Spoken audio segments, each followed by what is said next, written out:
السلام علیکم سامعین، ڈاکٹر اسرار احمد کے مزید بیانات سننے کے لیے ہمارے چینل کو سبسکرائب کریں تاکہ ہر نئی آنے والی ویڈیو آپ تک بآسانی پہنچ سکے۔ اقبال نے بالکل ٹھیک کہا ہے کہ دنیا کو ہے پھر مار کا روح و بدن پیش، تہذیب نے پھر اپنے درندوں کو ابھارا، اللہ کو پاور دیے مومن پہ بھروسہ، ابلیس کو یورپ کی مشینوں کا سہارا۔ ایک حدیث میں آپ کو سنانے چلا تھا، حضرت ثوبان سے رضی اللہ تعالیٰ عنہ، مسلم شریف کی روایت ہے۔ حضور نے فرمایا ان اللہ زوالی الارض، اللہ نے میرے لیے پوری زمین کو لپیٹ دیا۔ فرائے تو مشارقہا و مغاربہا، میں نے اس کے سارے مشرق دیکھ لیے، سارے مغرب دیکھ لیے۔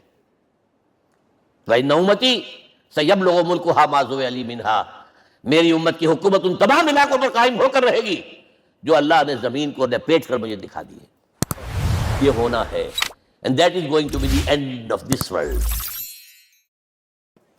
اور ویسے میری رحمت ہر شے کے ساتھ موجود ہے، ہر شے کا وجود میری رحمت سے، لیکن ایک میری خاص رحمت ہے جو میں لکھ رکھوں گا ان لوگوں کے لیے جو میرے نبی امی آخری رسول ان پر ایمان لائیں گے صلی اللہ علیہ وسلم۔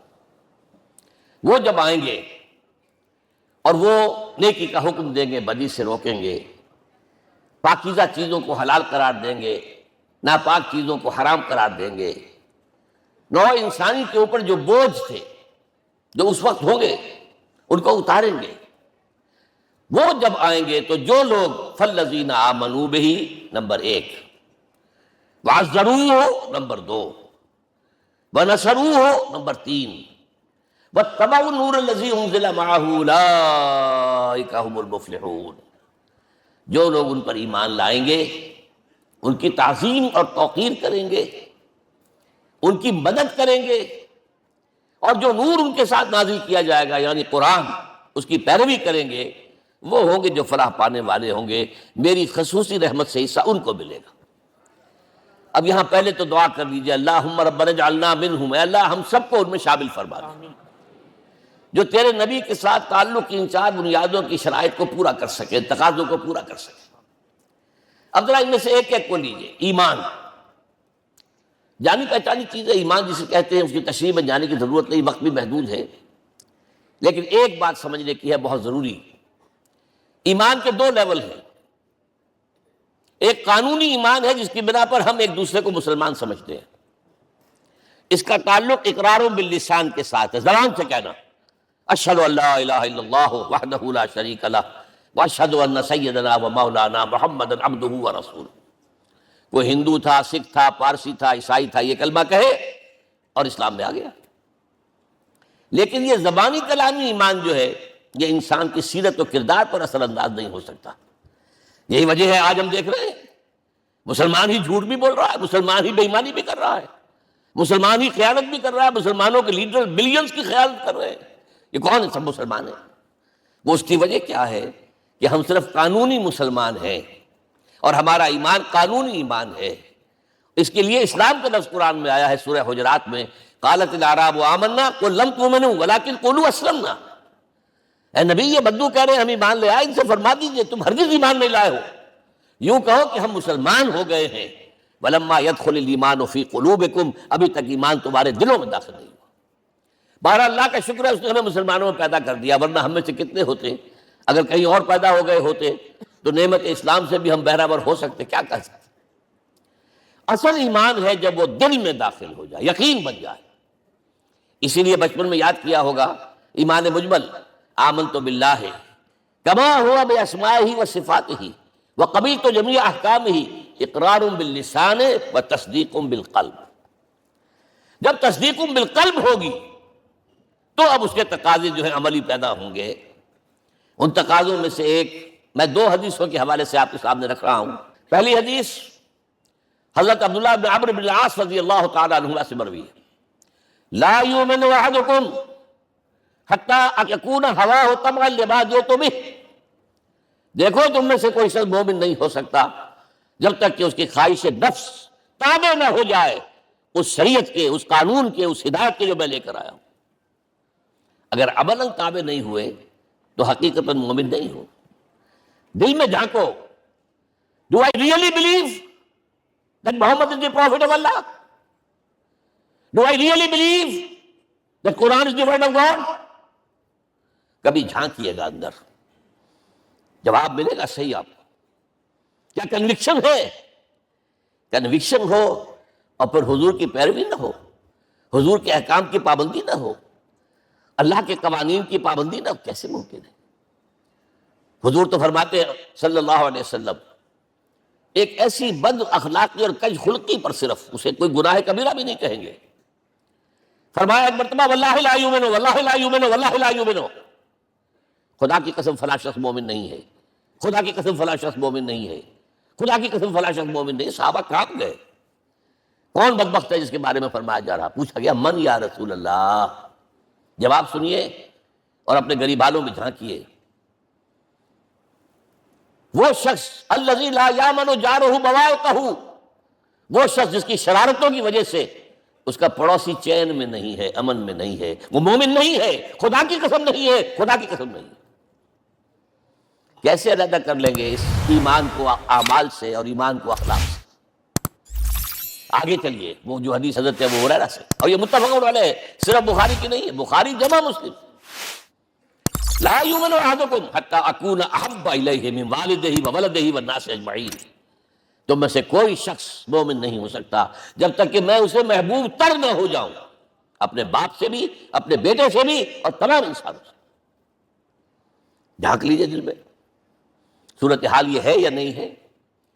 کیوں محبوب ہو جائیں؟ اس لیے کہ آپ کے ذریعے ہدایت ملی ہے، آپ کے ذریعے ہم اللہ سے جڑے ہیں، اور آپ کو معلوم ہے دنیا میں کوئی شاہ ہدایت نہیں، نعمت نہیں ہے جب تک کہ نعمت ہدایت نہ ہو۔ اگر صحت اچھی ہے، ہدایت نہیں ہے، تو بدمعاشیاں کریں گے، کیا کریں گے؟ آپ کو معلوم ہے صحت اچھی جو ہے کدھر جا کے کھپے گی اگر ہدایت نہیں ہے۔ اگر دولت ہے، ہدایت نہیں، کیا کریں گے؟ گلچھرے اڑائیں گے، عیاشیاں کریں گے، لوگوں پر اپنی دولت کا روب گانٹیں گے۔ اولاد ہے، ہدایت نہیں ہے، یہ اولاد سہان و روح بھی بن جائے گی کہیں آپ کے لیے۔ کوئی شے نعمت نہیں ہے جب تک کہ نعمت ہدایت نہ ہو، اور ہدایت ہمیں ملی محمد رسول اللہ صلی اللہ علیہ وسلم کے ذریعے۔ تو آپ سے بڑھ کر محبوب کون ہوگا؟ اس کے ضمن میں ایک بڑا پیارا واقعہ آتا ہے۔ حضرت عمر سے پوچھتے ہیں حضور ایک مرتبہ، عمر تمہیں مجھ سے کتنی محبت ہے؟ اندازہ کیجئے کہ اس قدر اپنائیت کسی سے ہوتی ہے تب یہ سوال ہوتا ہے، عمر تمہیں مجھ سے کتنی محبت ہے؟ عرض کیا حضور مجھے آپ دنیا کے ہر انسان سے زیادہ محبوب ہیں۔ فرمایا اور اپنی جان سے؟ ذرا سا توقف کیا، دل میں جھانکا، ہاں حضور اب میں یہ بھی کہتا ہوں کہ میری جان سے بھی زیادہ عزیز ہے مجھے۔ آپ نے فرمایا الان عمر اب پہنچے ہو جو مقام ہے، درکار ہے، جو مطلوب ہے۔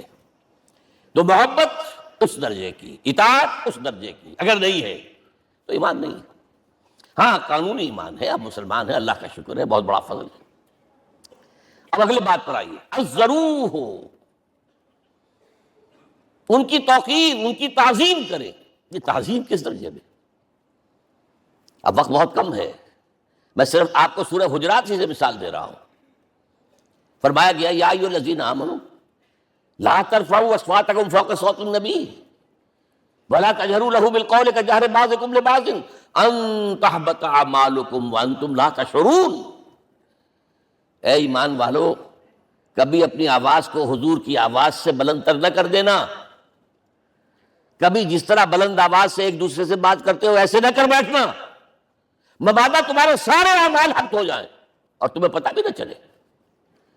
تم تو کہو گے میں نے کوئی گناہ کبیرہ تو نہیں کیا، میں نے کوئی ڈاکہ نہیں ڈالا، چوری نہیں کی، کوئی زنا نہیں کیا، کوئی شراب نہیں پی، لیکن یہ سوء ادب، لا ترفعوا اصواتکم فوق صوت النبی ولا تجہروا لہ بالقول کجہر بعضکم لبعض ان تحبط اعمالکم وانتم لا تشعرون۔ یہاں ایک میں عملی بات بھی آپ کے سامنے رکھ دوں، صحابہ کے بارے میں تو بات سمجھ میں آ گئی کہ اپنی آوازیں پست رکھیں، ہم کیسے کریں؟ ہمارا ایک طرز عمل ہونا چاہیے۔ اگر کسی گفتگو میں کوئی شخص کہ حضور نے یہ فرمایا ہے، کبھی یہ نہ کہے میں نہیں مانتا، ہاں توقف کر لیں، بھائی میں تحقیق کروں گا کہ واقعی یہ حدیث صحیح ہے یا نہیں ہے، ٹھیک، ضروری نہیں کہ جو کہہ دیں مان لیں آپ۔ محدثین نے کتنی محنتیں کر کر کے چھانٹی کی ہے، لہذا یہ، لیکن فوراً اگر آپ نے نہیں میں نہیں مانتا، یہ عقل کے خلاف ہے، یہ فلاں ہے، یہ وہ، یہ ہے کہ جو آپ سوء ادب کے مرتکب ہو رہے ہیں نبی اکرم صلی اللہ علیہ وسلم کی بارگاہ میں۔ ہاں توقف کریں، غور کریں، تحقیق کریں، معلوم ہو کہ یہ حدیث پختہ نہیں ہے، مستند نہیں ہے، پھر دوسری بات ہے۔ اور یہ جان لیجئے ہمارا جو معاشرہ ہے اس کا ایک قانونی جو ہے احاطہ ہے۔ یہ بھی سورہ حجرات کی پہلی آیت ہے، یا ایھا الذین آمنوا لا تقدموا بین یدی اللہ ورسولہ۔ اللہ اور اس کے رسول کے احکام کا دائرہ ہے، اس کے اندر اندر رہو، باہر نہیں نکل سکتے۔ لیکن اس دائرے کے اندر ایک مرکزی شخصیت جس کی دل آویزی، جس کا حسن سلوک، جس کا حسن کردار، جس کا حسن اخلاق مرکز بن جائے، تمام لوگوں کی جذباتی محبت کا مرکز بن جائے، اگر یہ نہیں ہوگا تو معاشرہ مضبوط نہیں ہوگا۔ بحث قانون اور دستور پر معاشرہ مضبوط نہیں ہوتا۔ کسی شخصیت، اب آپ کو معلوم ہے آخر ہندوستان کے معاشرے میں گاندھی کا ایک مقام ہے کہ نہیں ہے؟ آخر یہ سارا معاملہ چل رہا ہے اسی کے گرد کے نہیں؟ ماؤ تنگ کے معاملہ ہے کہ نہیں ہے؟ یہ سارا معاملہ دنیا میں عام لوگ کہہ دیتے، ریشنلسٹ لوگ، کہ ان چیزوں کی کیا ضرورت ہے؟ بھائی قانون دیکھنا چاہیے، دستور دیکھنا چاہیے، حکم دیکھنا نہیں بھائی، جذباتی وابستگی کہ ایک ہستی تو ایسی ہو کہ جس کے کچھ کہنے پر فوراً زبانیں بند ہو جائیں۔ اور اس کا نقشہ میں سعودی عرب میں دیکھتا ہوں، اگر وہاں کے دو بدو لڑ رہے ہوں سخت اور ایک دوسرے کو کھانے کو دوڑ رہے ہوں، کوئی شخص کہتے صلی علی النبی، فوراً کھاؤ۔ معلوم ہوتا ہے آگ کے اوپر کسی نے پانی ڈال دیا، خاموش، صلی علی النبی، سلک کہنے سے۔ یہ جذباتی وابستگی اگر محمد سے نہیں ہے صلی اللہ علیہ وسلم تو آپ کا معاشرہ کبھی مضبوط نہیں ہوگا۔ یہ مرکزی شخصیت، یہ مرکز ہے، اسی لیے ان کے احترام کا یہ درجہ ہے، کیونکہ اس سے کیا ہوگا؟ تمہارا شیرازہ بکھر جائے گا۔ اگر ان کے ساتھ جذباتی محبت نہیں ہوگی تمہارا شیرازہ بکھر جائے گا۔ یہ آیا معاملہ۔ اب میں آپ کو بتانا چاہتا ہوں تعظیم ہمارے ہاں اصل میں بدقسمتی سے ہم سیرت کی تقریریں کرتے ہیں، حضور کی عظمت بیان کرنے کی کوشش کرتے ہیں۔ کچھ لوگ تو خیر حضور کی زلفیں ہیں، حضور کی آنکھیں ہیں، حضور کی کملی ہے، حضور کا سایہ نہیں تھا وغیرہ، یہ باتیں اپنی جگہ ہیں، ہر چیز ٹھیک ہے، لیکن یہ جان لیجئے حضور کی اصل عظمت ایک نبی اور رسول کی حیثیت سے ہے، اور وہ شے وہ ہے جہاں جبرائیل کے بھی پر جل رہے ہیں، اس کی حقیقت کون جانتا ہے؟ میں ایک مثال دے رہا ہوں آپ کو کہ حضور 100 میں مثال رکھا کرتے تھے۔ آج روزہ رکھا، شام کو افطار نہیں کیا، رات کو چل رہا ہے روزہ، اگلے روز پھر وہ کنٹینیو کر رہا ہے شام تک، 2 دن کا 100 میں مثال، 3 دن کا بھی رکھتے تھے۔ صحابہ نے اجازت چاہی، حضور ہمیں بھی اجازت دے دیں، نہیں، آج کے حضور آپ تو رکھتے ہیں، ہمیں منع کرتے ہیں۔ اب سنیے، ایکم مثلی، تمہیں سے کون ہے مجھ جیسا؟ ابھی تو اندر ربی، میں تو اپنے رب کے پاس رات گزارتا ہوں، ہوا یطعمنی ویسقین، وہ مجھے کھلاتا اور پلاتا ہے۔ کیا سمجھیں گے ہم؟ کیا ہماری سمجھ میں آئے گا؟ یہ معاملہ نبوت کے جو اسرار اور رموز ہیں، ان کا جو مقام اور مرتبہ ہے، وہ کوئی نبی پہچان سکتا، غیر نبی تو پہچان ہی نہیں سکتا۔ ایک ڈاکٹر کا کیا مقام ہے اپنے فن میں؟ وہ کوئی ڈاکٹر ہی سمجھ سکے گا نا، غیر ڈاکٹر کہاں سمجھے گا؟ اور حقیقت میں وہی سمجھے گا جو اس سے بھی اوپر کا ڈاکٹر ہے، نیچے والا تو نہیں سمجھ سکتا۔ جو کمتر ہے وہ تو صرف اوپر دیکھے گا، اللہ اللہ خیر صلی اللہ، جو اوپر ہے اور ظاہر ہے محمد سے اوپر کوئی نہیں صلی اللہ علیہ وسلم۔ یہی وجہ ہے، دیکھیے شیخ سعدی کو کیا کہنا پڑا، یا صاحب الجمال و یا سید البشر من وجهك المریر لقد نور القمر لا يمكن الثناء كما كان حقه بعد خدا بزرگ توئی قصہ مختصر۔ اے محمد صلی اللہ علیہ وسلم، آپ کی ثنا جیسے کہ حق ہے ہو ہی نہیں سکتی۔ غالب اس سے بھی آگے گیا ہے، میں بات ابھی آپ کو سناتا ہوں شعر اس کا۔ آپ کی ثنا کا حق ادا ہو ہی نہیں سکتا، بس ہم یہ جانتے ہیں اللہ کے بعد آپ کا مقام۔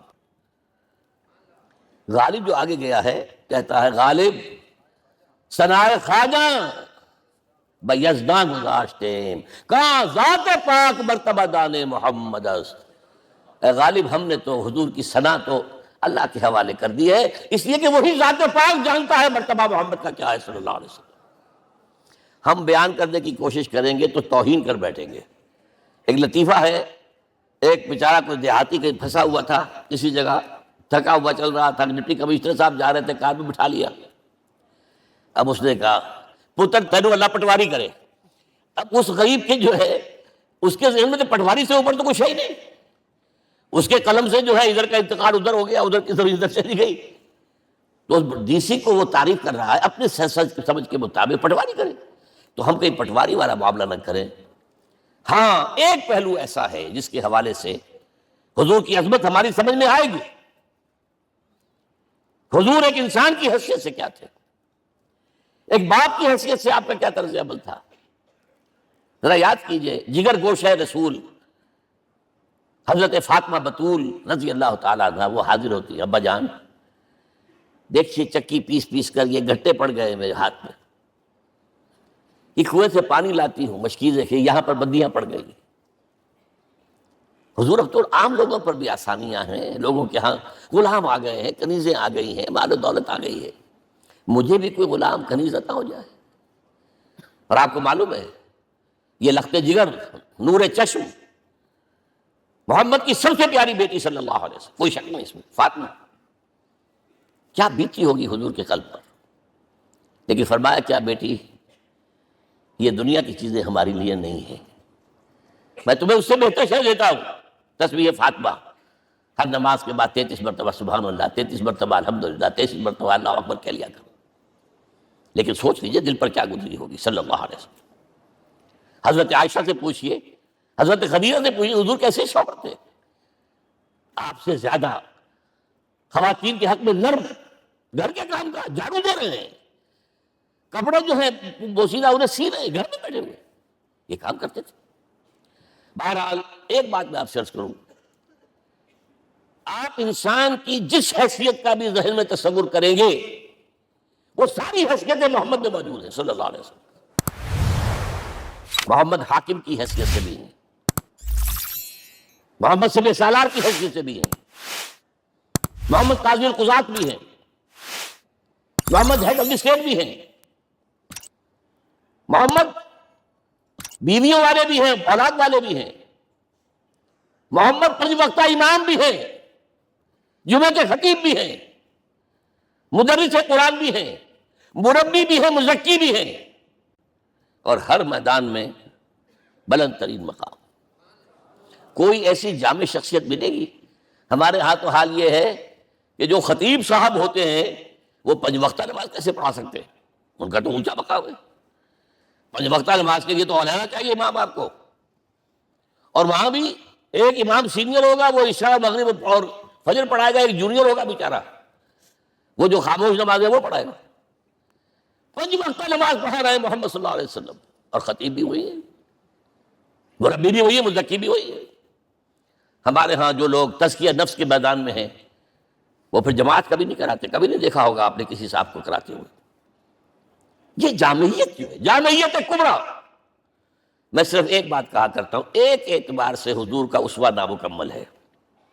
آپ مجھے سوء ادب کا مرتکب نہ قرار دے دیں، اسوہ کیا ہے؟ عورت کے لیے اس کی اپنی نسوانی زندگی کے لیے اسوہ آپ میں نہیں ہے۔ آخر نصف انسانیت ہے، اسے بھی اسوہ چاہیے۔ یہ ہے جس کی وجہ سے حضور نے شادیاں کی ہیں زیادہ۔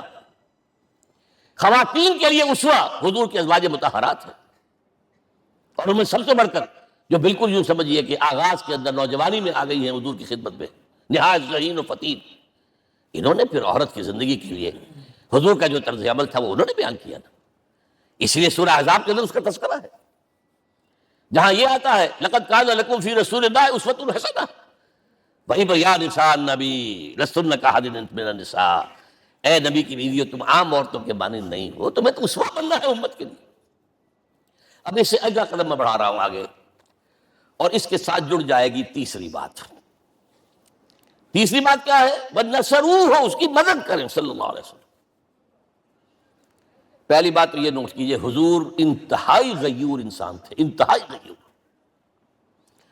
یہ کہا جاتا ہے کہ اگر حضور گھوڑے اس میں سوار ہوتے تھے اونٹ پر، اور آپ کا کوڑا نیچے گر گیا تو آپ یہ کسی سے نہیں کہتے تھے کہ ذرا یہ میرا کوڑا مجھے پکڑا دینا، یہ بھی گوارا نہیں تھا، آپ اونٹ بٹھا کر نیچے اتر کر اپنا کوڑا خود اٹھاتے تھے۔ کسی سے اپنے ذاتی کام کے لیے کوئی مدد مانگنا امکان ہی نہیں۔ بلکہ ایک واقعہ تو وہ ہے جب بھی میں تذکرہ کرتا ہوں میری آنکھوں میں آنسو آ جاتے ہیں۔ یہ ہجرت کے وقت کا واقعہ ہے۔ آپ کو معلوم ہے حضور نے تمام مسلمانوں کو مکے سے جانے کی اجازت دے دی، چلے جاؤ مدینے، چلے جاؤ مدینے، آپ خود تھے موجود، اس لیے کہ رسول اپنے مقام کو نہیں چھوڑ سکتا وداؤٹ ایکسپریس پرمیشن فرام اللہ سبحانہ و تعالی۔ اب حضرت ابوبکر پوچھ رہے ہیں حضور اجازت آ گئی؟ نہیں آئی، آ گئی نہیں آئی، دن گزر رہے ہیں۔ حضرت عائشہ کی روایت ہے کہ ایک روز ہم نے دیکھا دوپہر کے وقت آ رہے ہیں حضور، کپڑے سے اپنا سر جو ہے ڈھانپا ہوا ہے۔ عرب میں دوپہر کے وقت وزٹ کرنا جو ہے یہ ان کے خلاف دستور ہے، ان کی تہذیب کے خلاف ہے، یہ قیلولے کا وقت ہوتا۔ تو حیران ہوئے، آتے ہی فرمایا ابوبکر ہجرت کی اجازت ہو گئی۔ اب انتہائی خوشی سے اور بڑی امید میں کہ بڑی شاباش ملے گی، حضرت ابوبکر فرماتے عرض کرتے ہیں حضور میں نے 2 اونٹیاں تیار کر رکھی ہیں، خوب کھلا پلا کے انہیں فرما کیا ہوا ہے، یہ ہجرت میں ہمارے کام آئے گی۔ حضور تھوڑا سا توقع فرماتے ہیں، پھر کہتے ہیں اچھا ٹھیک ہے، ایک میں استعمال کروں گا لیکن میں اس کی قیمت ادا کروں گا۔ حضرت ابوبکر رو پڑے، حضور مجھ سے یہ مغایرت،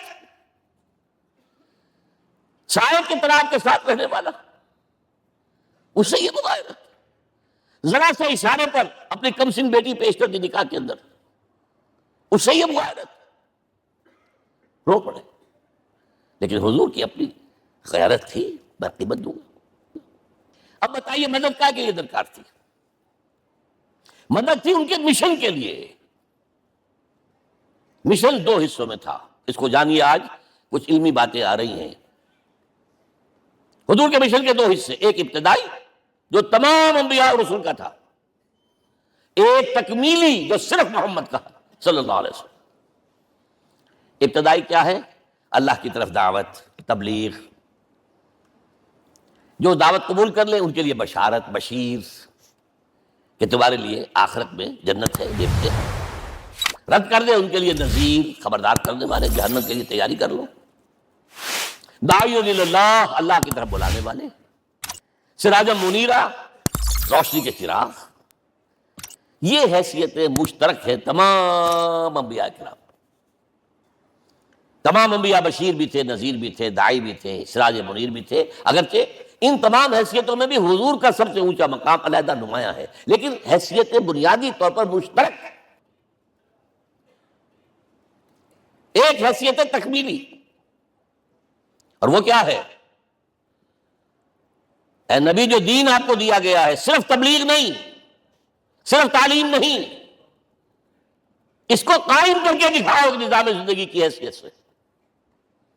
3 مرتبہ قرآن میں یہ الفاظ حضور کے لیے آئے ہیں، هو الذی ارسل رسولہ بالہدی ودین الحق لیظہرہ علی الدین کلہ۔ 3 دفعہ سورہ توبہ میں یہ الفاظ آئے، سورہ صف میں یہ الفاظ آئے، سورہ فتح میں یہ الفاظ آئے۔ وہی اللہ جس نے بھیجا ہے اپنے رسول کو صلی اللہ علیہ وسلم، الہدا قرآن حکیم، ہدایت کاملہ، اور نمبر 2 دین حق۔ یہ 2 چیزیں دے کر بھیجا، کس لیے؟ تاکہ اس دین کو غالب کرے پورے نظام زندگی پر۔ یہ معاملہ ذرا سوچئے، اور یہ حضور کے لیے 3 دفعہ، اور کسی اور نبی کے لیے 1 دفعہ بھی نہیں۔ قرآن مجید کے اس نقطے کو ذہن نشین کر لیجیے۔ اصل میں یہ کیا ہے؟ اسے ہم یوں کہیں گے، ایک ہے نبوت و رسالت، ایک ہے تکمیل نبوت و رسالت۔ ہمارے ہاں ختم نبوت کے اوپر تو زور دیا گیا ہے، اور صحیح دیا گیا ہے، ایمان کا ہمارا جز ہے۔ حضور کے بعد کسی نے بھی دعویٰ کیا نبوت کا، وہ جھوٹا کذاب دجال، جس نے مانا وہ بہرحال دائرہ اسلام سے خارج ہے، اور جو بھی کچھ ہوا کرے وہ۔ یہ چونکہ قانونی بات تھی اس لیے اس کا حق ادا کیا علماء کرام نے، واقعہ یہ ہے کہ اس میں کوئی کمی نہیں رکھی، لیکن حضور کی فضیلت اس میں نہیں ہے۔ فرض کیجئے کہ نبوت چلی آ رہی تھی ہموار طور پر، ایک جگہ آ کے ختم ہو گئی، تو فضیلت کون سی ہوئی؟ نہیں، نبوت و رسالت تدریجاً ترقی کرتے ہوئے اپنے نقطۂ عروج کو پہنچ کر ختم ہوئی، یہ ہے فضیلت۔ اب آپ سوچئے، الہدا دیا گیا حضور کو، تو کیا تورات میں ہدایت نہیں تھی؟ سورہ اعراف کی آیت ہے، سورہ مائدہ کی، انا انزلنا التوراۃ فیہا ھدی و نور، ہم نے نازل کی تھی تورات، اس میں ہدایت بھی تھی، نور بھی تھا، ہم مانتے ہیں اللہ کی کتاب تھی۔ وہی فرمایا ہے انجیل فیہا ھدی و نور، اس میں ہدایت بھی تھی، نور بھی تھا۔ پھر یہ الہدیٰ قرآن آیا، یہ کیا ہے؟ ہدایت نے درجہ بدرجہ ترقی کرتے ہوئے قرآن میں آ کر کامل ہو گئی، ہدایت کامل۔ وجہ کیا ہے؟ انسان کا شعور بھی تو درجہ بدرجہ بڑھا ہے۔ ایک وقت تھا ہمارا بچپن تھا، فکر کے اعتبار سے، سوچ کے اعتبار سے، علم کے اعتبار سے، ہمارے آباء و اجداد کبھی جو رہتے تھے غاروں کے اندر یا کبھی آئے ہیں تو کیا تھا ان کے پاس؟ اب اس وقت جو ہے کسی کو آپ پرائمری کے بچے کو پی ایچ ڈی ڈاکٹر رکھ دیجئے ٹیوٹر، تو کیا پڑھائے گا تو وہی جو پرائمری کا بچہ سمجھ سکے۔ لہذا وہ جو کہا گیا تھا آدم کو اس زمین کی خلافت دیتے، فَإِمَّا يَأْتِيَنَّكُم مِّنِّي هُدًى فَمَن تَبِعَ هُدَايَ فَلَا خَوْفٌ عَلَيْهِمْ وَلَا هُمْ يَحْزَنُونَ۔ یہ ہدایت رفتہ رفتہ آئے گی آئے گی آئے گی آئے گی۔ اور یہ بات جان لیجئے، پروفیسر ڈاکٹر محمد شریف نے جو کتاب لکھی ہے فلسفے کی تاریخ پر، اس میں بتایا ہے کہ 1200 برس انسانی تاریخ کے بہت ہی پروڈکٹیو ہے فلسفیانہ فکر کے لیے۔ From 600 BC to 600 AD 1200 years, سارے فلسفے اسی میں پیدا ہوئے۔ سقراط، بختار، افلاطون اور یہ سب نکل گئے، کنفیوشس بھی آ گیا، تاؤ بھی آ گیا، اور بدھ بھی آ گیا، جین بھی آ گیا، سب آ گئے۔ گویا کہ انسان جب کچھ سوچ سکتا تھا، جتنا سوچ سکتا تھا سوچ چکا۔ اور یہ بھی سنا دوں، حضرت عیسیٰ نے کہا تھا اپنے حواریوں سے، ڈپارٹنگ جو میسج تھا، مجھے ابھی تم سے اور بھی بہت باتیں کرنی تھی لیکن تم ان کا تحمل نہیں کر سکو گے، جب وہ فارقلیت آئے گا صلی اللہ علیہ وسلم تو تمہیں سب کچھ بتائے گا۔ لہذا جب انسان بلوغت کو پہنچا ہے فلسفیانہ فکر کے اعتبار سے، تب، اور یہ بھی نوٹ کر لیجئے، بہت اہم بات کہہ رہا ہوں، چند مہینے غار حرا کی تنہائیوں میں اللہ تعالیٰ نے حضور کو وہ سارا ذہنی سفر طے کرایا۔ کیا کرتے تھے حضور جا کر غار حرا میں؟ کبھی سوچا آپ نے؟ اگر آپ یہودیوں میں پیدا ہوئے ہوتے تو یہودی طرز پر آپ عبادت کرتے، اگر کہیں عیسائیوں میں پیدا ہوتے تو عیسائیوں کی طرز پر آپ تو نہیں تھے، آپ تو پیدا ہوئے مشرکین میں شرک کرنے کا امکان ہی نہیں آپ کے لیے، تو کیا کرتے تھے؟ حدیث کے الفاظ یہ یتحنث فی، وہاں جا کر عبادت کرتے تھے۔ اب شارحین حدیث نے بہت عمدہ لکھا ہے، کانت صفت تعبدہ فی غار حرا التفکر والاعتبار، غار حرا میں آپ کی عبادت فکر، غور و فکر، تفکر و اعتبار، جس کی میں تعبیر یہ کر رہا ہوں، جس کو کہا کبھی اکبر الہ آبادی نے، خدا کے کام دیکھو بات کیا ہے اور کیا پہلے، نظر آتا ہے مجھ کو بدر سے غار حرا پہلے۔ تم غار حرا کو نہیں جانتے؟ مصطفیٰ اندر حرا خلوت گزید، قوم آئین و حکومت آفرید۔ The most productive part of the period life of Muhammad is that which he passed in غار حرا۔ فکر کی ساری جو ہیں بلندیاں طے کی، تب آیا ہے اقرأ باسم ربک، اب اللہ کا الہدیٰ شروع ہوا ہے۔ اچھا، اسی طرح نمبر 2، دین حق مکمل ہوا ہے۔ مطلب جب ہم کبھی غاروں میں رہتے تھے کسی میونسپلٹی کا بھی سوال نہیں، نظام کسے کہیں گے؟ پھر یہ ہے کہ قبائلی نظام آیا، چلیے ایک شیخ ہے اس کا کہنا ماننا ہے سب کو، کچھ نظام تو بن گیا نا۔ اور نظام جہاں آئے گا جکڑ بندی ہو جائے گی، اب تم فلاں قبیلے کے شخص ہو، اس کا قبیلے کا سردار یہ، تمہیں حکم ماننا پڑے گا، اس قبیلے کی روایت یہ ہے، تمہیں پیروی کرنی پڑے گی، you have to do it whether you like it اور ناٹ۔ پھر آپ کی سٹی اسٹیٹس وجود میں آئی، پھر امپائرز وجود میں آ گئے، 400-500 برس سے رومن امپائر، 400-500 برس سے ایرانین امپائر عرب کے اوپر ایسے تھی جیسے افغان کے سر کے اوپر بہت بڑا جو ہے پگڑ رکھا ہوتا ہے۔ کتنا بڑا ہوتا ہے؟ وہ کسی نے شعر کہا بھی تھا، مجھے تو اب یاد نہیں، کہ سر پہ باندھے ہوئے پورا افغانستان۔ میرا خیال ہے ضمیر جعفری۔ تو کیا تھا یہ جزیرہ نما عرب، یہ جزیرہ کہلاتا ہے، الجزیرہ، اس لیے کہ نیچے آپ کو معلوم ہے بحیرہ عرب، ادھر جو ہے خلیج آ رہی ہے آخر تک، ادھر سے بحیرہ قلزم جا رہا ہے، اور پھر خلیج اقبا آ گئی ہے، تو یہ سارا جو ہے جزیرہ نما ہے، اس سے پیننسولا۔ لیکن عرب کے اوپر 2 اور ہیں، عراق عرب، شام عرب۔ عراق عرب پر قبضہ ایران کا، شام عرب پر رومیوں کا۔ اور جب یہ سلطنتیں بن گئیں تو گویا کہ انسان شکنجے میں آ گیا۔ ظلم، محنت کرے کسان، عیش کرے جاگیردار، اور بادشاہ محل بنائے، لگان وہاں سے آ رہا ہے۔ از جفائے دے خدایاں کشت دہقانہ خراب۔ کرگے پر بیٹھا ہوا کوئی کھدر بن رہا ہے، ٹیکس دو.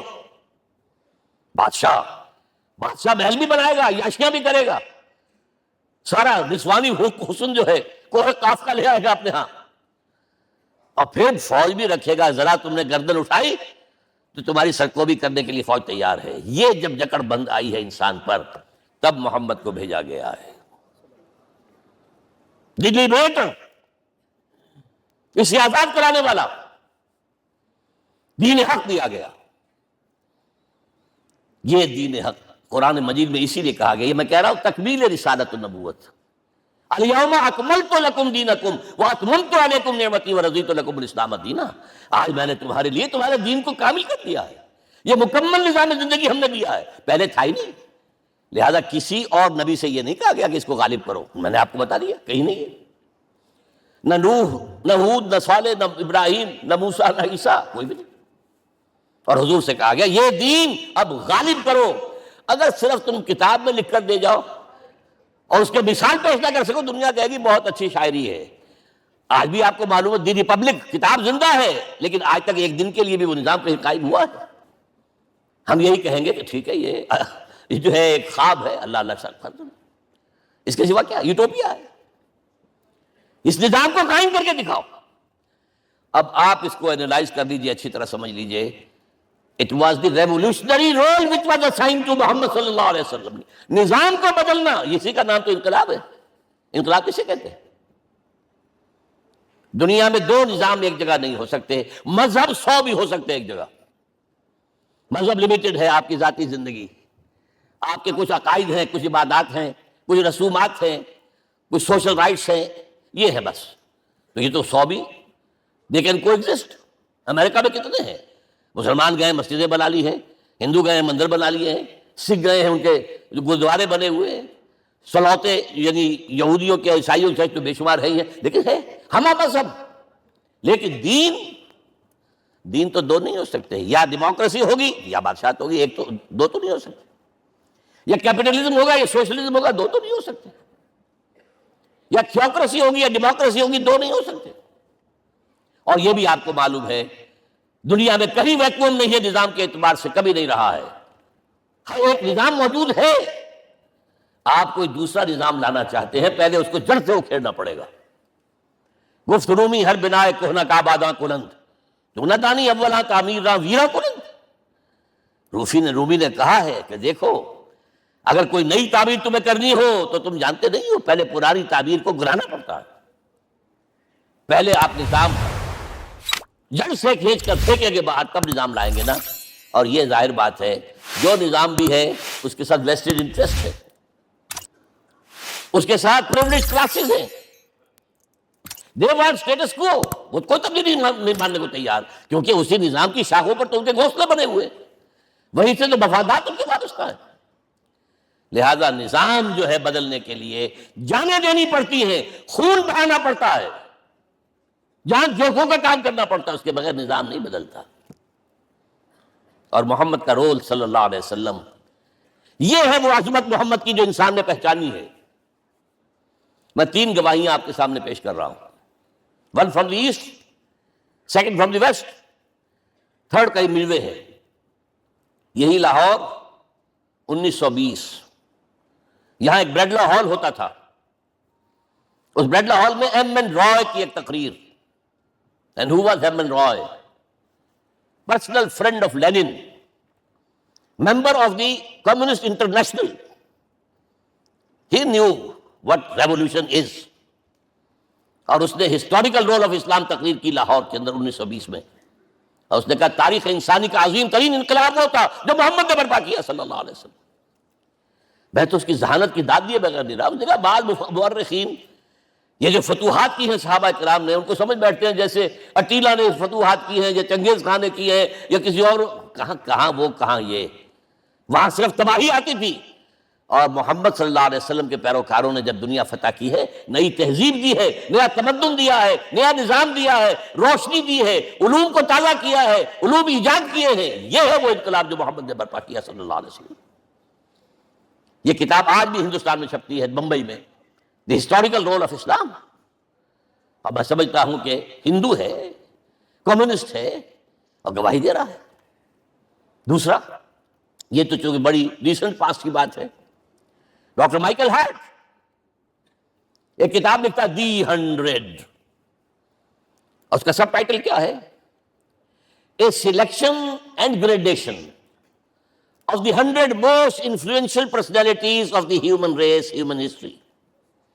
پوری انسانی نسل میں سے ان لوگوں کو چن لو جنہوں نے اس کی تاریخ کے دھارے کے رخ کو موڑا ہو۔ ادھر جا رہا تھا ادھر کر دیا، ادھر جا رہا تھا ادھر کر دیا۔ جن لوگوں نے بھی تاریخ کا دھارا موڑا، پہلے سلیکٹ کر لو، سلیکشن۔ 100 آدمی کا نام آ گئے، اب گریڈیشن، ان میں سب سے زیادہ کس نے کیا؟ اور ٹاپ پر لایا محمد کو صلی اللہ علیہ وسلم۔ یہ کتاب تو اویلیبل ہے، پڑھیے۔ اور چونکہ عیسائی ہیں اور حضرت عیسیٰ کو نمبر 3 پر لے گیا، غور کیجئے۔ نمبر 2 پر لایا نیوٹن کو، بابا طبیعیات، اور پھر کہتا ہے naturally I owe an explanation. میں عیسائی ہوتے ہوئے I am placing Muhammad at one at top, how? This is because, یہ لفظ یاد کیجئے، this is because he is the only person supremely successful in both the religious and secular fields۔ ذہانت، وہ زندگی جو آج تقسیم کر دی گئی ہے، یہ مذہبی زندگی ہے، یہ سیکولر ہے، یہ ریاست ہے، قانون ہے، یہ ہے، اور اس کو الگ رکھو بھائی، مذہب کو الگ رکھو۔ وہ کہتے ہیں کہ یا تو مجھے ملتا ہے کہ وہ آدمی جو ادھر اونچا ہے تو دوسری طرف نیچا ہے، کچھ بھی نہیں، ادھر اونچا ہے تو ادھر کچھ نہیں۔ روحانیت میں، دین میں، اخلاق میں عیسیٰ سے اوپر کون جائے گا؟ لیکن حکومت میں، ریاست میں کوئی پدہ بھی نہیں رکھا، زیرو۔ مذہب کتنا بڑا پیدا کر دیا گوتم بدھ نے، لیکن ریاست، حکومت زیرو۔ اور بڑے سے بڑے جو ہے شہنشاہ اور بڑے سے بڑے کانکرس، کوئی چلا آیا ہے، آپ سوچئے جو گریک آ رہا ہے، جو سکندر اعظم کہاں سے چل کر مقدونیہ سے کہاں پہنچ گیا؟ بیاس تک۔ اٹیلا کہاں سے پہنچ گیا؟ مشرق سے مغرب تک۔ لیکن مذہب و اخلاق کے اندر زیرو نہیں بلکہ مائنس ویلیو لانی پڑے گی۔ ایک ہی انسان ہے، آپ کم سے کم give credit to his honesty, ایک ہی انسان، دو ہی نہیں۔ He is the only person supremely successful in both the religious and the secular fields۔ اب آئیے تیسری میں گواہی دے رہا ہوں ایک ایسے شخص کی جو ویسے شاتم رسول ہے، گالیاں دی ہیں اس نے، بدترین گالیاں دی ہیں، رقیق حملے کیے، جیسے رشدی نے کیے ہیں، ایسے تسلیمہ نسرین نے کیے ہیں، سب اس طرح کے کیے ہیں۔ وہ ایچ جی ویلز ہے، فکشن سٹوری رائٹر، ہسٹورین بھی ہے، 2 کتابیں ہیں اس کی تاریخ پر، تاریخ انسانی عالم، short history of the world and concise history of the world. جو رقیق حملے کیے ہیں میں اس کا ذکر نہیں، ذکر اس لیے کر دیا کہ معلوم ہے وہ دشمن ہے، دوست نہیں ہے۔ اگر کسی کا دوست ہوگا تو تعریف کرے گا، وہ دشمن ہے، میں اسٹیبلش کرنا چاہتا ہوں، ہی از انیمی۔ اور عربی زبان کا ایک مقولہ یہ ہے کہ الفضل ما شہدت بہ الاعداء، فضیلت تو وہ ہوتی ہے جس کی ایک گواہی دشمن دے۔ جب وہ آیا ہے concise history of the world میں، چیپٹر آخری حضور کا، جو حضور کے چیپٹر میں جو آخری بات خطبہ حجۃ الوداع کو کوٹ کیا ہے، لا فضل لعربی علی عجمی ولا لعجمی علی عربی ولا لأحمر علی اسود ولا لأسود علی احمر الا بالتقوی۔ کسی عرب کو کسی عجمی پر کوئی فضیلت نہیں، کسی عجمی کو کسی عرب پر کوئی فضیلت نہیں، کسی گولے کو کسی کالے پر کوئی فضیلت نہیں، اور کسی کالے کو کسی گورے پر کوئی فضیلت نہیں، ہاں تقوی کے ساتھ فضیلت ہے۔ اب ذرا میرا ایک لفظ نوٹ کیجئے، کیا لکھتا ہے اس پر؟ Although the sermons of human freedom, fraternity and equality were said before also, and we find a lot of these sermons in Jesus of Nazareth، مسیح ناصری حضرت عیسیٰ علیہ السلام کے ہاں بھی وعظ تو ہمیں بہت ملتے ہیں، but it must be accepted that it was Muhammad صلی اللہ علیہ وسلم who for the first time in history established a society based on these principles۔ انسانی حریت، اخوت، مساوات، اس کے وعظ کہنے تو بہت آسان ہے، تقریریں کرنی تو بہت آسان ہے، لیکن ان ویلیوز کو باقاعدہ اسٹیبلش کرنا ایک سوسائٹی میں ماننا پڑتا ہے، یہ اسے دینا پڑا ہے کریڈٹ جو بھی ہے۔ لیکن ایک بات نوٹ کر لیں، مبادا کہیں آپ میرے بارے میں سوء ظن ہو جائے، تازہ ایڈیشن جو اب اویلیبل ہے اس میں سے یہ نکال دیے گئے ہیں. آج کے جو ان کے ایڈیٹرز ہیں ان کے حلق سے نیچے نہیں اتر رہے. اتنی بڑی حقیقت. آپ پنجاب لائبریری یا پبلک لائبریری سے جا کے پرانا ایڈیشن لیجیے, concise history of the world کے اندر آپ کو یہ الفاظ مل جائیں گے. Although the sermons of human fraternity, freedom and equality were said before also, and we have a lot of these sermons in Jesus of Nazareth, but it must be accepted that it was Muhammad sallallahu alaihi wasallam who for the first time in history established a society based on these principles. اب یہ جو mission میں نے آپ کے سامنے رکھا, ایک بنیادی مشن قرآن کی تبلیغ کرو, تبلیغ کرو, تبلیغ کرو, تبلیغ کرو. یا ایھا رسول بلغ ما انزل الیک من ربک وان لم تفعل فما بلغت رسالتہ. نمبر 2, جو دین حق دیا اسے غالب کرو, قائم کرو, نافذ کرو, اس کی مثال پیش کرو دنیا کے سامنے. ان دونوں میں مدد درکار تھی محمد رسول اللہ کو. جیسے حضرت مسیح نے کہا تھا, وَإِذْ قَالَ عِیسیٰ ابْنُ مَرْیَمَ لِلْحَوَارِیِّینَ مَنْ أَنصَارِی إِلَى اللَّهِ, کون ہے میرا مددگار اللہ کی راہ میں. جیسے کہ اللہ فرماتے ہیں سورہ حدید میں, بڑی پیاری آیت ہے, بڑی ریولوشنری آیت ہے, بلکہ میں لفظ استعمال, بڑی ننگی انقلابی آیت ہے قرآن مجید کی. اتنا صاف اللہ تعالیٰ ہی سچ بول سکتا ہے, کوئی اور تو ضرور کہیں نہ کہ اس کے اوپر کوئی کپڑا ڈال کے بات کرے گا. آیت نمبر 25 آف سورۃ الحدید, لقد ارسلنا رسلنا بالبینات, ہم نے اپنے رسولوں کو بھیجا واضح نشانیوں کے ساتھ, معجزات کے ساتھ. وانزلنا معهم الکتاب والمیزان, ان کے ساتھ کتاب اتاری, شریعت اتاری, میزان اتاری, نظام اتارا. لیقوم الناس بالقسط, تاکہ لوگ عدل پر قائم ہوں. اس لیے کتاب کیوں بھیجی, رسول کیوں بھیجے, نبی کیوں بھیجے, وحی کیوں بھیجی, تاکہ لوگ عدل پر قائم ہوں. یہ اس سے بڑی آیت کوئی ہوگی؟ عدل اجتماعی, سوشل جسٹس. اب اگلا ٹکڑا پڑھیے, وانزلنا الحدید, ہم نے لوہا بھی اتارا ہے, فیہ باس شدید, اس سے اسلحہ بنتا ہے, جنگی قوت ہے. وَلِيَعْلَمَ اللَّهُ مَن يَنصُرُهُ وَرُسُلَهُ بِالْغَیب, اور اللہ دیکھ لینا چاہتا ہے کون ہے اس کے وفادار بندے جو لوہے کی طاقت کو ہاتھ میں لے کر اللہ اور اس کے رسول کی مدد کرتے ہیں. دین اللہ کا, اسے قائم کرنا اللہ کی مدد ہے, اسے قائم کرنا محمد کا فرض ہے, اس کے جد و جہد کرنا محمد کی مدد ہے صلی اللہ علیہ وسلم. یہ تھی نصرت. اور یہ نصرت آپ کو معلوم ہے حضور کی زندگی میں صحابہ نے کرام نے کی ہے کہ نہیں کی؟ جو شخص ایمان لایا فوراً داعی بن گیا, فوراً. ابو بکر ایمان لائے, اور 6 جو ہیں عشرہ مبشرہ میں سے چوٹی کے صحابہ, وہ ان کی دعوت پر ایمان لائے. سعد بن ابی وقاص, طلحہ, زبیر, عثمان, سعید بن زید, یہ سب کون ہیں؟ حضرت ابو بکر کی دعوت. نوجوان ہیں. مصعب بن عمیر کو گھر سے نکال دیا چچا نے, اور برابر کر کے نکالا ہے کم وقت میں, اس لیے کہ باپ مر گیا تھا, بہت دولت چھوڑ گیا تھا. ماں نے بڑے ناز و نام میں پالا تھا. کہتے ہیں 200 درہم کا جوڑا اس کا بن کر آتا تھا شام سے, جیسے کبھی ہم کہتے تھے کہ پنڈت نہرو کے کپڑے جو ہے پیرس سے سل کر آتے ہیں. اور جہاں سے گزر جاتا تھا مصعب, اتنا اس نے لگایا ہوتا تھا عطر کے, پوری گلی جو ہے وہ خوشبو سے جو ہے بھر جاتی.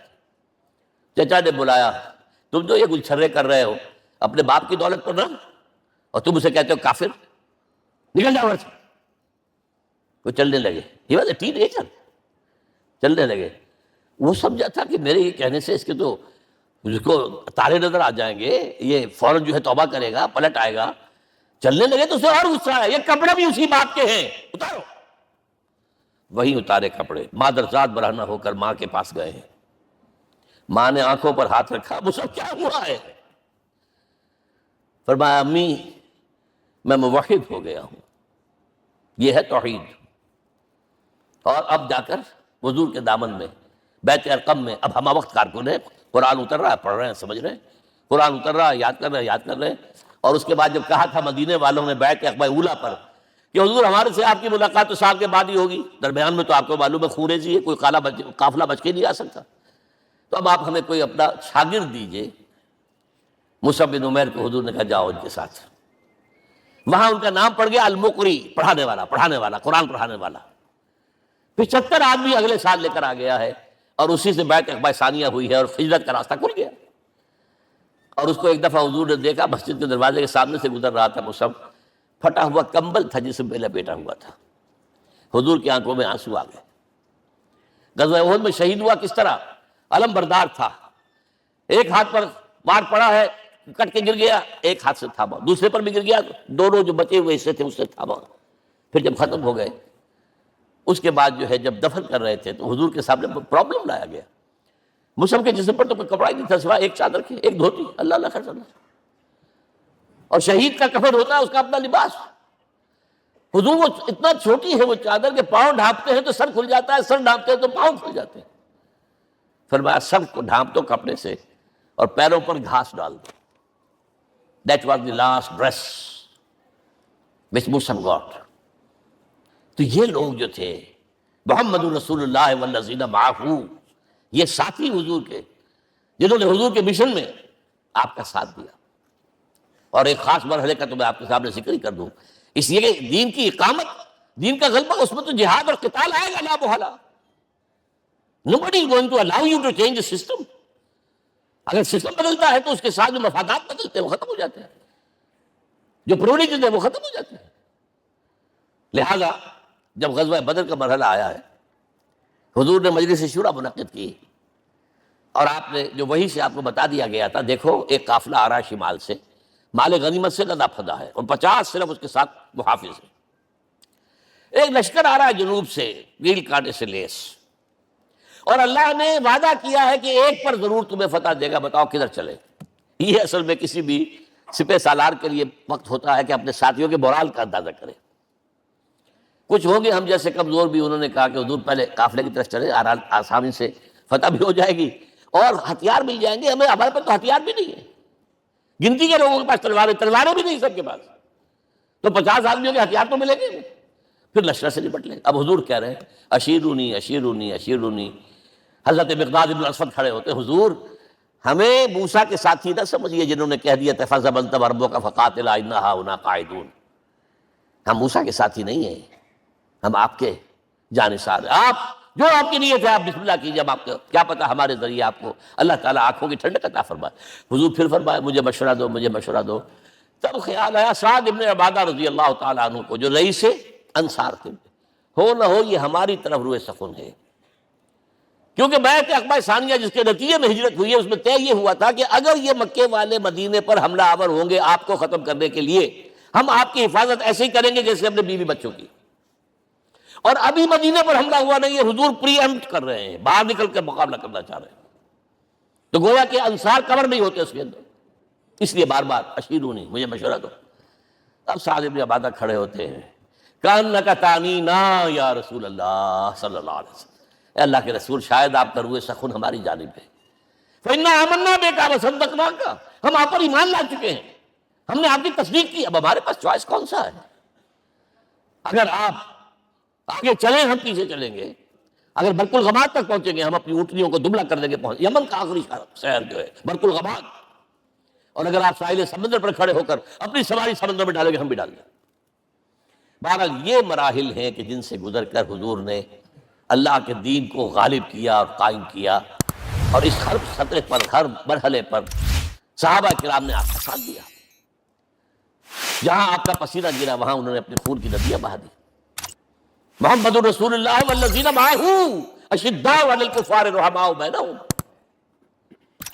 یہ ہے در حقیقت عظمت محمد صلی اللہ علیہ وسلم.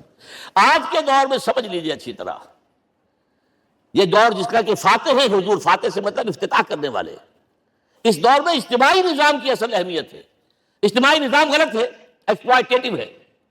تقسیم دولت کا نظام غلط ہے. کیا ہوگا؟ ایک طرف دولت جمع ہوگی، ایکومولیشن آف ویلتھ، ایک طرف بھوک، افلاس، فاقہ ہوگا. شاہ ولی اللہ دہلوی کہتے ہیں کہ جس معاشرے میں تقسیم دولت کا نظام غلط ہو جائے، یہ دو دھاری تلوار ہے، دو دھاری دونوں طرف کاٹتی ہے. ایک طرف دولت جمع ہوگی تو عیاشیاں ہوں گی، بدماشیاں ہوں گی، گلچرے ہوں گے، وہ بھی خراب، معاشرے کے لیے خراب. اور ایک طرف فقر ہوگا اور بھوک ہوگی اور فاقہ ہوگا، یہ بھی خراب. اس لیے کہ حضور فرماتے ہیں کاد الفقر یکون کفرا، فقر تو انسان کو کفر کی حد تک پہنچا دیتا ہے. لہذا فقر کو کل نظام کو توڑنا ہوگا. یہ الفاظ شاہ ولی اللہ دہلوی رحمۃ اللہ علیہ کے، جو 12ویں صدی ہجری کے مجدد. اس نظام کو بدلنا. اب آپ سوچئے حضور صلی اللہ علیہ وسلم نے جب اپنے اس مشن کی تکمیل کر لی، تو میں اب دو باتیں آپ کو بتا رہا ہوں. چونکہ حضور کی بعثت صرف عرب کے لیے نہیں تھی، صرف عربوں کے لیے نہیں تھی، صرف ملک عرب کے لیے نہیں تھی. اگر یہ ہوتا تو آپ کا کام مکمل ہو گیا تھا، پورے عرب میں اللہ کی حکومت قائم ہو گئی، ایک ایک شخص تک قرآن پہنچ گیا. لیکن 5 جگہ قرآن میں آیا ہے وَمَا أَرْسَلْنَاكَ إِلَّا كَافَّةً لِلنَّاسِ بَشِيرًا وَنَذِيرًا، ہم نے نہیں بھیجا آپ کو مگر تمام انسانوں کے لیے بشیر اور نذیر بنا کر. لہذا کام مکمل نہیں ہوا. اقبال کہتا ہے وقت فرصت ہے کہاں، کام ابھی باقی ہے، نور توحید کا اتمام ابھی باقی ہے. یہ بھی تکمیل رسالت کا مظہر ہے کہ حضور سے پہلے کوئی رسول پوری نوع انسانی کے لیے نہیں بھیجا گیا. آپ پہلے رسول ہیں اللہ کے اور آخری جو پوری نوع انسانی کے لیے بھیجے گئے. حضرت عیسیٰ نے بھی یہی کہا تھا اپنے حواریین سے، تو سینٹ پال نے اسے تبلیغی مذہب بنایا ہے. انجیل میں ابھی الفاظ موجود ہیں کہ I have been sent in search of the lost sheep of the house of Israel. میں تو اسرائیل کے گھرانے کی کھوئی ہوئی بھیڑوں کی تلاش میں بھیجا گیا ہوں، صرف بنی اسرائیل کے لیے. قرآن بھی کہتا ہے رسول الی بنی اسرائیل، واحد رسول ہیں جو پوری دنیا کے لیے بھیجے گئے. اچھا کہہ دینا تو آسان ہو گیا، اس کا مطلب کیا ہے؟ جب تک پوری دنیا پر اللہ کا دین غالب نہ ہو، محمد کا مقصد بعثت ہنوز شرمندہ تکمیل ہے، اور یہ ہوگا، اس کی خبر دی ہے. یہ ایک تحفہ میں لے کر آیا آپ کے لیے. 8 صفحے ہیں، لیکن یہ سمجھیے کہ یہ سونے کے حروف سے لکھے ہوئے ہیں. وہ احادیث، وہ آیات جن میں حضور نے خبر دی ہے کہ پوری دنیا پر اللہ کا دین غالب ہوگا. ہو نہیں سکتا کہ دنیا ختم ہو جائے اور محمد کا مقصد بعثت ابھی مکمل نہ ہو، ناممکن.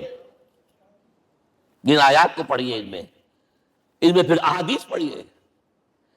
میں صرف 2 حدیثیں آپ کو سنا دوں. ایک میں حضور نے اپنے زمانے سے لے کر قیامت تک کے 5 ادوار گنائے ہیں. آپ پڑھ لیجیے گا، ٹیکسٹ ہے یہ، اور خدا کے لیے اس کی قدر کیجیے گا. یہ آیات ہیں، احادیث پھینک نہ دیجیے خدا کے لیے کہیں. اور اس کے اندر جو ہے اس وقت کے جو مایوسی کے اندھیارے ہمارے اوپر چھائے ہوئے ہیں، اس کا علاج ہے کہ نہیں، اور بھی دور فلک ہیں ابھی آنے والے، ناز اتنا نہ کریں ہم کو ستانے والے. بہرحال حضور نے جب اپنا مشن عرب کی حد تک مکمل کر لیا تو اب ایک بات نوٹ کیجئے، خطبہ حجۃ الوداع 1.25 لاکھ کا مجمع. حضور نے اپنے اس خطبے میں اپنی تعلیمات کے جو اہم نکات تھے انہیں اور دہرایا 3 مرتبہ ایک بات کی ہے. لاؤڈ اسپیکر تو تھا نہیں، پہلے آپ ادھر رخ کرتے تھے، آپ کہتے تھے کچھ، ادھر لوگ آدمی آگے کھڑا ہوا اس کو آگے پہنچاتا اور آگے پہنچاتا تھا، پھر آپ سامنے رخ کر کے کہتے تھے، پھر بائیں طرف رخ کر کے 3 مرتبہ، ایک لفظ 3 مرتبہ. آخر میں ایک سوال کیا ہے، الا هل بلغت، دیکھو لوگوں میں نے پہنچا دیا یا نہیں؟ کیونکہ قرآن میں تحدید آئی تھی، اے نبی، یا ایھا النبی بلغ ما انزل الیک من ربک وان لم تفعل فما بلغت رسالتہ. اے نبی جو کچھ تم پر نازل کیا گیا اللہ کی طرف سے پہنچا دو، اور اگر نہیں کیا تو رسالت کا حق ادا نہیں ہوگا.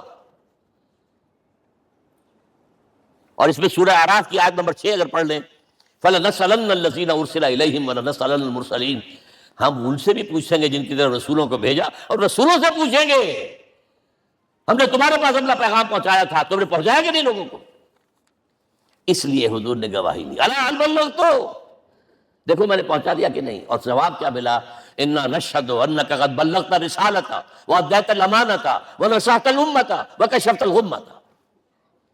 ہم گواہ ہیں حضور آپ نے رسالت کا حق ادا کر دیا، امانت کا حق ادا کر دیا، ہماری خیر خواہی کا حق ادا کر دیا، اور گمراہی کے اندھیرے جو ہے انہیں چھانٹ کر رکھ دیا. اب آپ نے آسمان کی طرف نگاہ کی، انگشت شہادت سے وہی 3 مرتبہ اللہم اشہد اللہم اشہد اللہم اشہد. اللہ تو بھی گواہ ہے، یہ مان رہے. یہ ہے سائی آف ریلیف. یہ بوجھ جو میرے کندھے پر آیا تھا، انا سنلقی علیک قولا ثقیلا، یہ اب منتقل ہو گیا، اب امت کو منتقل ہوا. لہذا آخری لفظ کیا تھا؟ فَلْيُبَلِّغِ الشَّاهِدُ الْغَائِبَ. اب جو یہاں موجود ہیں ان کا فرض ہے کہ پہنچائیں ان کو جو یہاں نہیں ہے. میں صرف تمہارے لیے رسول نہیں ہوں، ایک ایک فرد نوع بشر تک دنیا میں جو اس وقت ہے، اور ایک ایک فرد نوع بشر جو آخر تک آئے گا قیامت تک، اس تک قرآن پہنچانا تمہارے ذمہ ہے. ہم نے نہیں پہنچایا، اسی لیے آج ہم اللہ کے عذاب میں ہیں. آج کیوں ذلیل کے کل تک نہ تھی پسند گستاخی فرشتہ ہماری جناب میں. 1.5 بلین مسلمان، لیکن عزت نام کی کوئی شے ہے؟ G7 G9 G11 G13 G15 کوئی مسلمان بھی ہے ان میں؟ نہ 3 میں نہ 13 میں. نہ G7 میں نہ G15 میں، نن۔ اتنی بڑی تعداد، سیکیورٹی کونسل میں کسی سیٹ کی امید ہے؟ بند۔ آپ کے وسائل پر ان کا قبضہ ہے، آپ کی ٹیکسیشن کے احکام وہاں سے آ رہے ہیں۔ ریٹ بڑھاؤ، چینی کے اس کے بڑھاؤ، اور فلاں کے بڑھاؤ، اور بجلی کے بڑھاؤ، اور تیل کے بڑھاؤ، کیا ہو رہا ہے؟ کیوں دلیل ہے؟ اور نمبر 2، آج دنیا میں خون اگر بہ رہا ہے تو صرف مسلمان کا ہو گیا، مانند آب ارضا مسلمان کا لہو۔ 60 سال سے کشمیر اور فلسطین، پھر درمیان میں صومالیہ، چچنیا، کوسوو، یہ سب بوسنیا، پھر آپ کو معلوم ہے فلپائنس، پھر جو کچھ ہوا افغانستان میں، اور جو کچھ ہوا اب ہو رہا ہے، جو کچھ ہوا عراق میں۔ یہ کیوں ہے؟ We are criminals number 1. We have not done our duty. ہم نے قرآن کو اپنا امام نہیں بنایا، دوسروں کے سامنے کیا پیش کریں گے؟ ہمارا اپنا سارا نظام سود کے اوپر مبنی ہے۔ بہرحال پہلا فرض یہ ہے، اب اس کو پہنچاؤ، اور یہاں تک فرمایا بلغوا عنی ولو آیۃ، پہنچاؤ میری جانب سے چاہے ایک ہی آیت، preach on my behalf۔ یہ کام جو ہے، جو کہا گیا تھا، واقعہ یہ کہ میں 50 برس سے کر رہا ہوں، یہ آج کی بات نہیں ہے۔ تکمیل اور تدوین فن میں جو بھی حفیظ کا حصہ ہے، نصف صدی کا قصہ ہے، 2-4 برس کی بات نہیں۔ میں میڈیکل کالج کے زمانے سے درس قرآن دے رہا ہوں، جب یہ طلبہ کے اجتماعات کے درمیان درس قرآن ہوتا تھا، جماعت اسلامی کا رکن تھا تو درس قرآن ہوتا تھا، اور اس کے بعد سے میری زندگی کا بیشتر وقت اس میں لگا، بیشتر اور بہتر۔ یہ حضور کا حکم ہے، پہنچاؤ میری جانب سے چاہے ایک ہی آیت پہنچاؤ۔ اچھا، نمبر 2، اب حکم دیا گیا، اس کی مثال میں دے رہا ہوں آپ کے سامنے۔ جب ایران کے ساتھ جنگ شروع ہوئی ہے تو سپہ سالار افواج ایران رستم نے وفد بلایا ایک، اے عربو، تم پہلے بھی ہم پر حملے کیا کرتے تھے، لیکن پہلے لوٹ مار کر کے واپس چلے جاتے تھے۔ یہ جان لیجئے، یہ ہسٹری کا ایک موقع ہے خاص، کہ ایک سیٹلڈ سویلائزیشنز ہوتی ہیں، اور ایک وہ جو رہتے ہیں سطح مرتفع پر، وہاں پانی نہیں ہوتا، وہ فصل کہاں سے آ جائے گی؟ یا ریگستان میں جو وہاں بستے ہیں، وہ کیا کرتے ہیں؟ وہ وقتاً فوقتاً جاتے ہیں، جپٹا مارتے ہیں، لوٹ مار کرتے ہیں، لے کر وہاں سے دولت آتے ہیں، اسی پر ان کی گزارا تھا۔ تم پہلے بھی آیا کرتے تھے، لوٹ مار کر کے چلے جاتے، اس دفعہ پیچھا نہیں چھوڑ رہے، بولے کیا؟ ایسی پیاری، یہ کئی روایتوں میں آیا ہے، الفاظ مختلف ہو سکتے ہیں۔ جو مسلمان وفد کا سربراہ تھا، اس کا جواب سنیے، انا قد ارسلنا، دیکھو رستم، پہلے ہم خود آتے تھے، اب ہمیں بھیجا گیا ہے، اللہ نے بھیجا محمد کو، محمد نے بھیجا ہمیں صلی اللہ علیہ وسلم۔ کس لیے؟ لنخرج الناس من ظلمات الجہالۃ الی نور الایمان ومن جور الملوک الی عدل الاسلام۔ اس لیے بھیجا گیا ہمیں کہ نوع انسانی کو شرک اور کفر کی جہالتوں سے نکال کر ایمان کی روشنی میں لائیں، اور بادشاہوں کے ظلم و ستم کے پنجے سے نجات دلا کر عدل اسلام۔ دیکھو ہمارا خلیفہ چٹائی پر بیٹھتا ہے، عمر رضی اللہ تعالیٰ عنہ، اس کے تو کوئی خدم و حشم نہیں ہے، کوئی باڈی گارڈ نہیں ہے۔ ایک آیا تھا سفیر ایران کا، مدینے میں آ کر گھوما پھرا، کوئی محل نظر نہیں آیا اسے، پوچھتا ہے مسلمانوں سے، اینا ملککم، بھائی تمہارا بادشاہ کہاں ہوتا ہے؟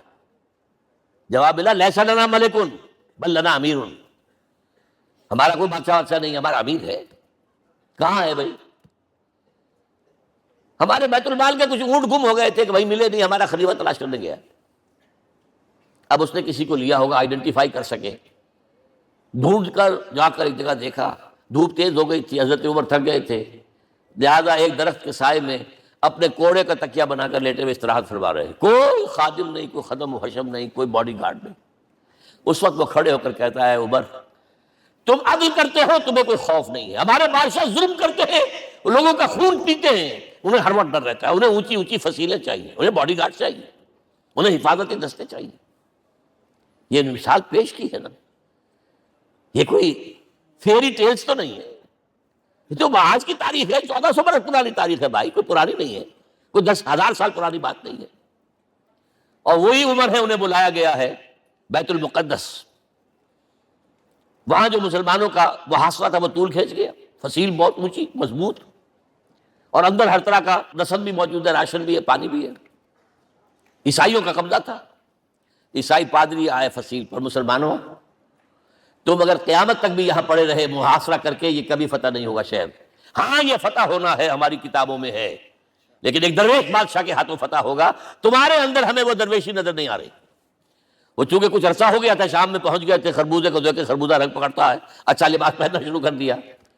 اور وہاں تھے امین هذه الامہ ابو عبیدہ بن الجراح رضی اللہ تعالی عنہ، یکی عشرہ مبشرہ. ان کا فوراً کلک کیا، یہ بادشاہ مدینے میں بیٹھا ہوا تو ہے.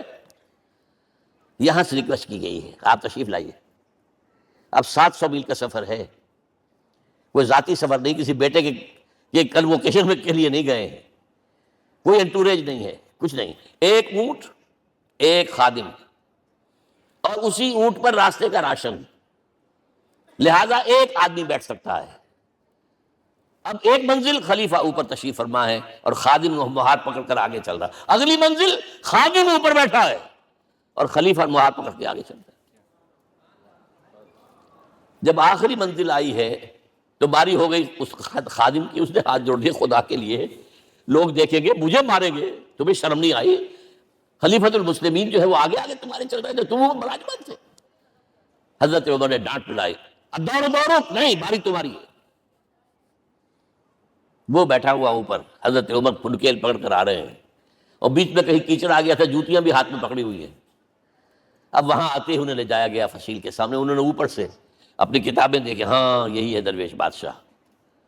یہ فتح نہیں ہوا تھا یروشلم، یہ ایک صلح کے طور پر انہوں نے دیا ہے، کھول دیا، آ جاؤ. اور انہوں نے شرط رکھوائی تھی کہ کہیں یہاں یہودیوں کو آباد نہیں ہونے دیں گے آپ.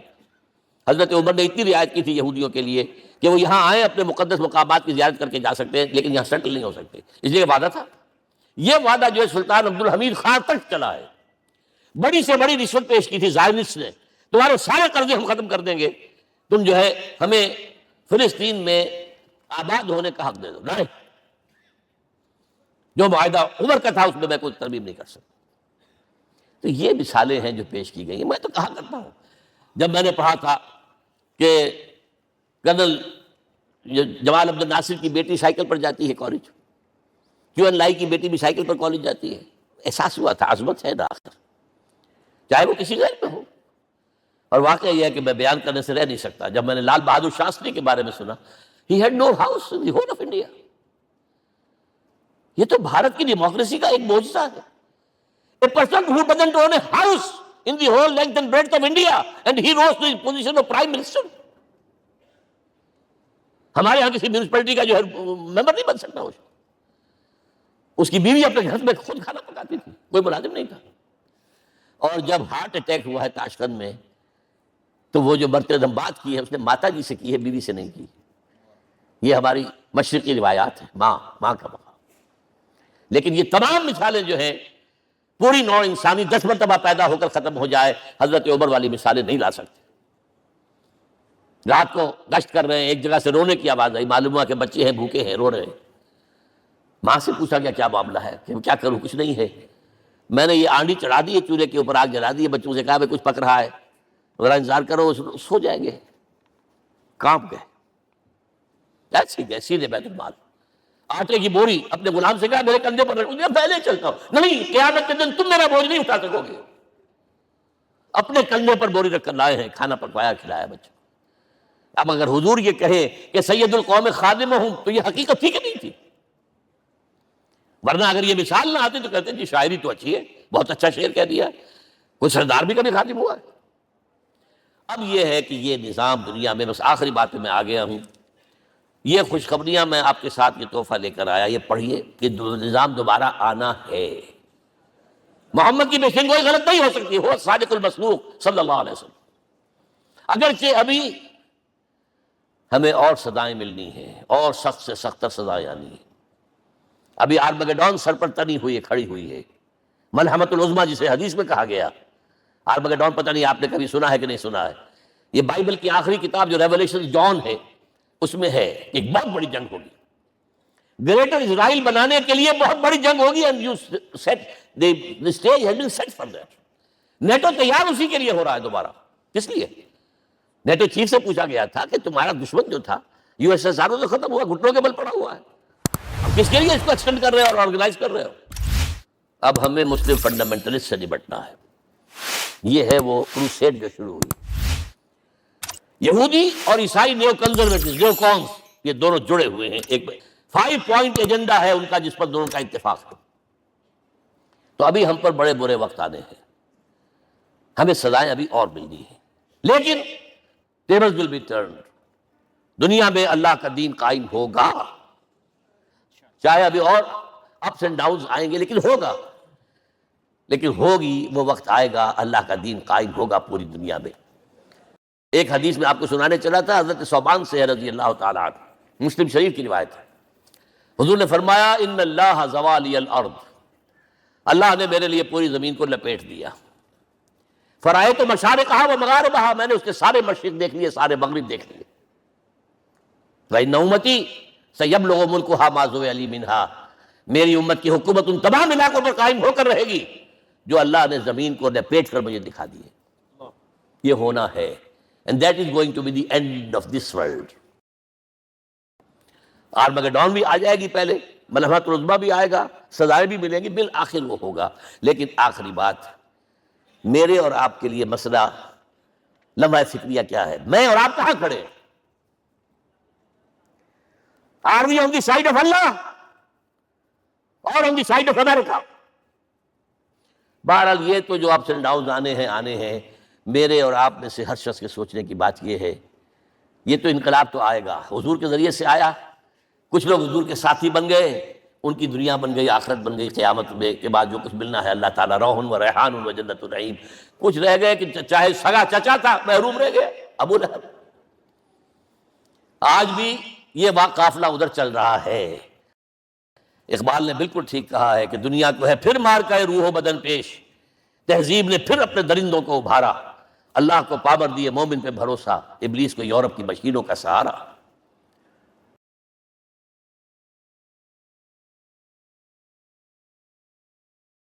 السلام علیکم سامعین، ڈاکٹر اسرار احمد کے مزید بیانات سننے کے لیے ہمارے چینل کو سبسکرائب کریں تاکہ ہر نئی آنے والی ویڈیو آپ تک بآسانی پہنچ سکے.